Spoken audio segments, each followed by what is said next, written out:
godob jiraan waa degmo dhacda halka afaafka iyo caduunka iska galaan waana magaalo muhiim ah oo ku fiican beerashada kalluumaysiga dhaqashada xoolaha sida geela ariga iyo looda waxayna caan ku tahay baliga godob jiraan degmada godob waxa hoos yimaada ugu yaraan 10 tuulo oo kala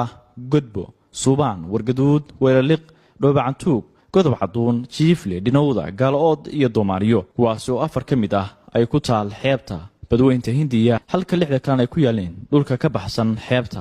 degmadu waxay ku jirtaa degmooyinka Puntland oo leh golayaasha deegaanka oo dadka deegaanku soo xusheen xubnaha ku matalaya maamulka degmada magaalada waxa ku yaal ilaa 3 ceel biyood oo riiga kuwaas oo laba ka mid ah magaaladu leedahay halka kan kalena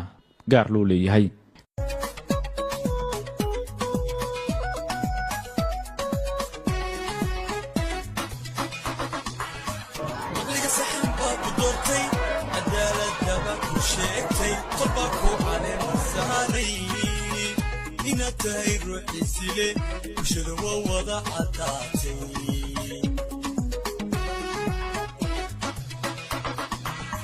madaxda suraweeya oo maalqabeennada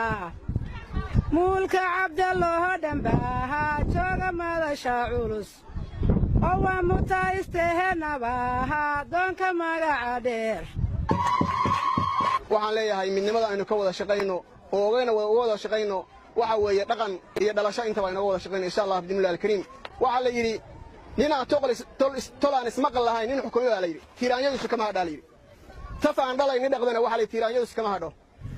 ari tira oo nin weyn aan dhaqayna waxa la yiri tiraanyadiisu kama hadho marka tolo waxaan leeyahay ismaqalkeenu ku dadaalo insha Allah bidnillaahi alkariim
sinjiga sura dhalayo nimanaan saluug lahayn